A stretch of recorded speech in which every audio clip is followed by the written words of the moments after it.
above a whisper, exhausted, like someone who hasn't slept in days. I've been sitting in my car for 3 days now. Every light in the house is on. The porch light, the hallway, the kitchen, the bathroom, every single one. I keep telling myself I'm going to go back inside.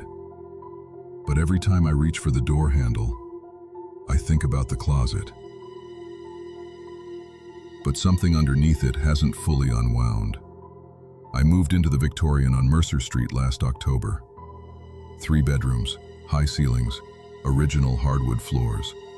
The price was almost insultingly low for a house that size, and I should have asked why. I didn't. The day I stopped at the gas station on the edge of town, I told the woman behind the counter where I was headed. She handed me my change and her smile stayed fixed, but her eyes went somewhere far away, like she was looking through me at something that wasn't there anymore. I told myself it was small-town superstition. The first week was fine. Drafty, the kind of house that settles and groans like it's breathing.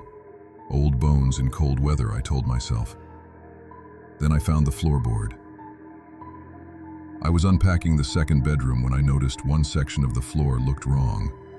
Slightly warped, bowing upward just enough to catch a shadow. I got a crowbar from the garage. The wood resisted, then gave all at once with a sound like a held breath finally releasing. Underneath, between the joists, was a hollow space.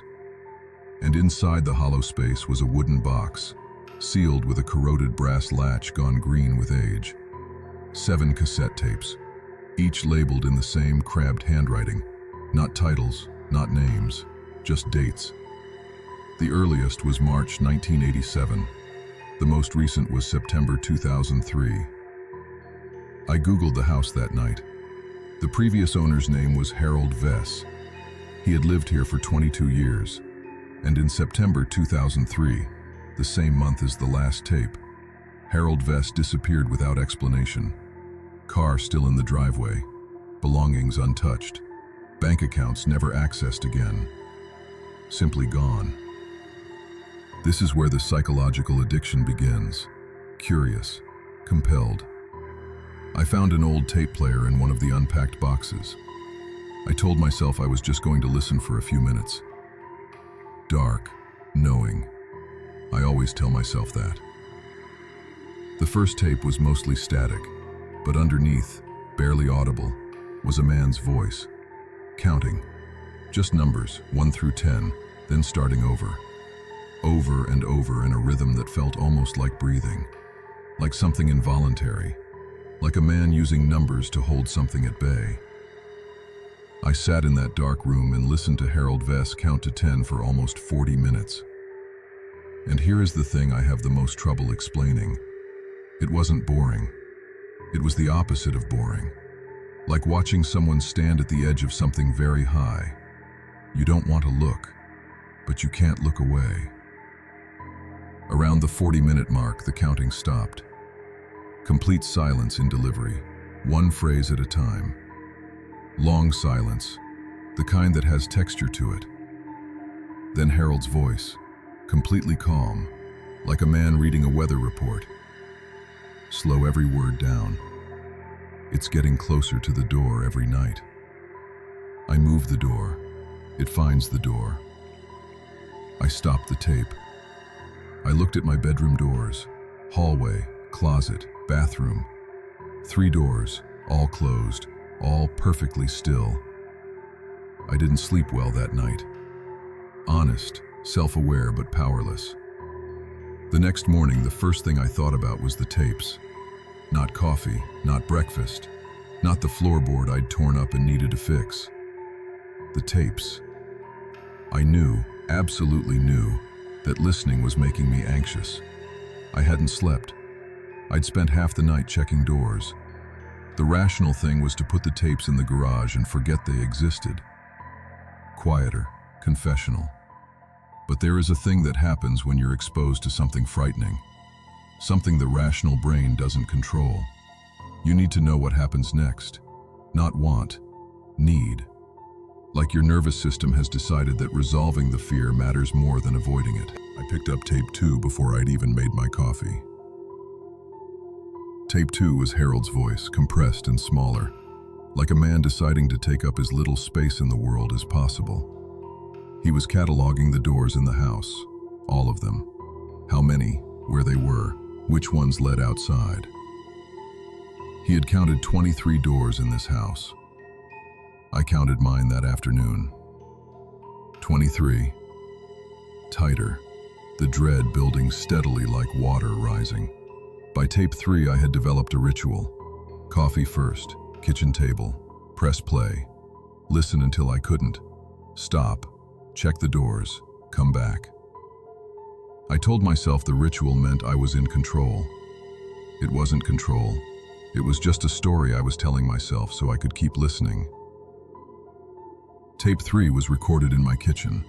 I know this because Harold shifted and the cabinet hinge made a sound, a specific high-pitched squeak that I recognized immediately. I'd heard it every morning for 2 weeks. The cabinet above the coffee maker. That exact squeak. Harold had moved out of the bedroom. He was sleeping in the kitchen, and he was whispering. Every word pressed to the thinnest possible volume. He explained why, matter-of-factly, the way someone explains something they have had far too much time to figure out. Drop lower, deliberate. If he spoke normally, the thing would find whatever door he was closest to within an hour. If he whispered, he could sometimes buy himself until almost dawn. He never explained what the thing was. He never described it. He just kept documenting, like a scientist who believed that detailed enough notes would eventually resolve into an answer. I finished tape 3 at 2 in the morning. Then I sat at Harold's kitchen table and whispered to myself for a while, just to see if it felt different. It did. This is the centerpiece. Take every pause fully. I waited 2 days before tape 4. 2 days of walking past it, picking it up, putting it back down. The compulsion had become almost physical, a pressure behind my eyes, a restlessness I couldn't reason away. I pressed play on a Thursday evening. Harold wasn't speaking, not at the beginning, not in the middle, not at any point across 52 minutes of tape. No words, no counting, no whispering, just silence. But underneath the tape hiss, so subtle I spent the first 20 minutes convincing myself I was imagining it. There was something else. Drop to near whisper, slow every phrase down. Something on that tape was learning how to breathe. Not breathing, not quite. Practicing it. Running through the motion of it in a way that was almost right but not quite. The inhale too long, the exhale too short. The pause between them in the wrong place.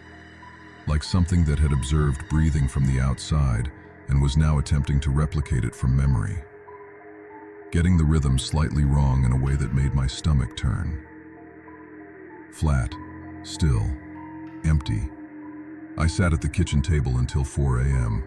Didn't move, didn't make coffee, didn't check the doors. Just sat there listening to my own breathing, making sure it sounded right. Quiet, every word carrying full weight. This is the turn. There are 3 tapes left, 5, 6, and 7. Sitting on my kitchen counter right now, I can see them through the window from the car, covering the final months of 2003, the last months Harold Vess was ever seen. I want to listen to them. I know that's insane. After everything I've told you, I still want to listen. These tapes have bypassed whatever part of my brain is supposed to protect me and planted themselves somewhere older, somewhere that doesn't respond to logic. But I can't go back inside. And 3 nights ago, I finally understood why. I woke up at exactly 3 a.m. with no reason I could name. Completely, instantly awake. The way you are when something pulls you out of sleep rather than letting you drift up naturally. I looked around the room. The hallway door was closed, just as I'd left it. The bathroom door was closed, just as I'd left it. The closet door was closed. Flat, like you still can't fully process it. My closet door has a broken latch. It has had one since the day I moved in. A broken latch means the door doesn't catch the slightest air pressure and it drifts open. I had closed it every night and found it open every morning for weeks. That was just how it was. 3 nights ago at 3 a.m. it was closed. Firmly, completely. Like someone had pulled it shut from the inside and was holding it there. I thought about Harold counting to 10. I thought about him whispering in the kitchen. I thought about whatever was practicing breathing on tape 4 in all the wrong rhythms. I moved the door. It finds the door. I grabbed my keys. I turned on every light in the house, and I walked out to my car. I haven't gone back in since. Quiet, final, the calm of someone who has been sitting with something for too long. Here is what I know. Harold Vest documented something in this house for 16 years. Something that found doors. Something that could be slowed by whispering. Something that was present on a cassette tape as an almost breath. A practiced imitation of something living. He disappeared in September 2003. His tapes stayed hidden under the floor. 3 nights ago, my broken closet door closed itself. Honest, a little lost. I don't know if what Harold documented was real in any physical sense, or something that happened to his mind over 22 years alone in this house. I don't know if I've simply absorbed enough of his fear that I've made it mine.